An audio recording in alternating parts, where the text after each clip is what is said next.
I'm going to cover kind of the principles that are common to all the traps so that we don't have to be redundant with that. And this is a perfect example.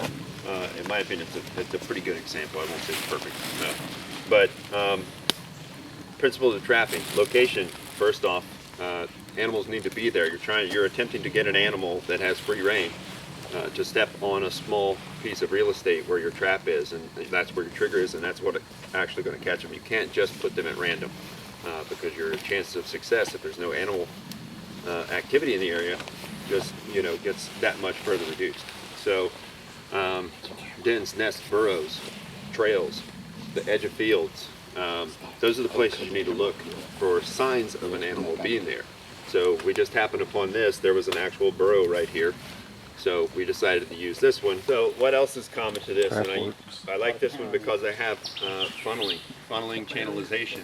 I want to direct the animal to where I need him to go to make this happen. I don't want him to have choices. His only choice needs to be whatever gives me the greatest chance of catching him.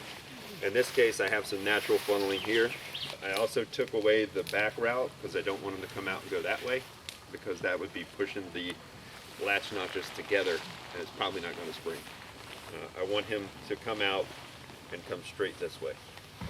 So the other principle of trapping that I want you to understand is every trap has three parts, right? You've got the engine, you have the trigger, and then you have the action. And then by action I mean it's either a snare, it's a cage, it's a spear, it's a crush, something to that effect.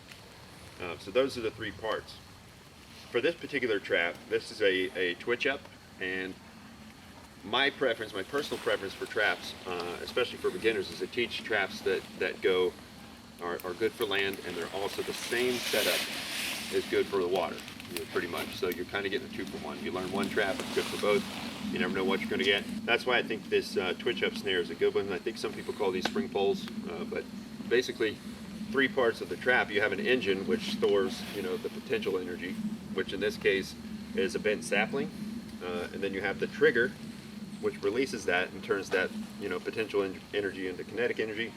And the particular action on this for land is a snare. If I were to do this on water, then rather than a snare at the end of it, I would use the same engine type and the same trigger type, but instead of a snare at the end, I would put a fishing line, with some bait or something on there. And as soon as they pull that, then it springs up, kind of like those automatic yo-yo fishing reels. A couple of different triggers. A lot of folks call that a number 7 notch because it looks like a 7. I call it a latch notch. So same thing. There's no pocket there. Basically, this is a very large, kindergarten size. It's just for passing around because you can't see what I buried over there. So imagine this as long as you need it to be able to drive it into the ground securely so that it holds your engine in place. Then you have an opposite latch notch, and they kind of nestle together like that. You guys see that? And then I've just grooved out where your cordage will go. This goes to whatever your action is, be it a snare or your fishing line. This actually goes up to your spring pole, and that's what we've got going on here. You guys can check it out. As soon as this gets pulled in any direction, it disengages that latch, and the engine pulls it up. Okay? Obviously this would be longer, but this is what that trigger system looks like. I'm going to pass that around that way. You can also do that with two I guess they're still Y-shaped sticks. Two Y-shaped sticks. When trees grow, all the branches go one direction, so obviously one of these is upside down. You'll never get them on, you'll never get one that grows down like that. But it's the same concept. This is driven into the ground like that one. And this is kind of what I call an N-shaped trigger. It might be backwards to you, but it's an N to me. And you can adjust the sensitivity of that as well as the other trigger by the amount of kind of slope and roundedness. Like you decrease the level of purchase you have between the two pieces, but it's the same thing. As soon as that moves, it's gone. And this one's a lot more sensitive. So I'll pass that around that way. On my engine, I've taken all the foliage off of it because that has wind resistance. That's going to slow down your engine, and I want it to be right now. As soon as that trips, I want them to be up in the air. The other good thing about getting them up off the ground is, predators, scavengers. It protects it until you get back to it, somewhat, and it also makes it really difficult for them to chew out. which is a big problem. If you're using just a cordage type snare loop, it's easy to chew out of. Another advantage of the Titan is it has that brass wire in there. It makes it a little bit harder for them to get through.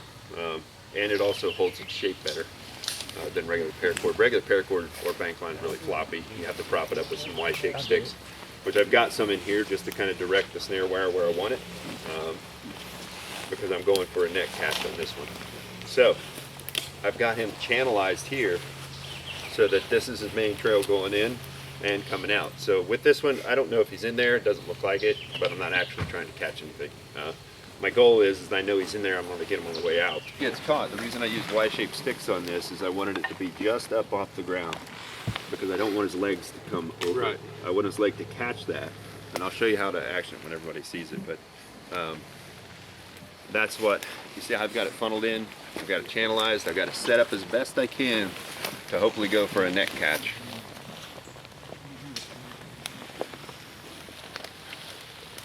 And then, like I was telling you before, transfer this over to a water base, then all you have to do is use, fishing tackle instead of the snare. And your preferential knots on some of these lump? No, this one I just tied a couple of clove hitches on, and then the snare wire is wrapped around and twisted on itself, obviously nice and tight. Then I've got a snare loop on there. Now, I guess worst case, were you able to use that cord if that's all you had? You could. It's just going to be floppy, and you'll have to prop it up with more Y sticks, probably. Right. And if you don't get them up off the ground, there's a good chance they'll chew out. If you get them off the ground and they've got no leverage, they're not going to chew out. Right. So he'll come out, and I want one of his front legs to grab, and it'll start getting tighter. And once he pulls that, he's up in the air. And now he's hanging there for me when I get back. That is a twitch up, and depending on how long this has been in here, there are better woods than others, and if it gets wet and then dries out again, you're going to start to lose some tension. But you should be checking your traps at least once a day. You'll be hungry enough that you'll be like, I wonder if I got anything. It's a pretty effective trap, and it's transferable to water, so that's why I like this one as a good starter trap. Is that the Titan? No, that's not the Titan stuff. No, this is your guys'. That's out of your kit. That's cool. By the way, I need another one.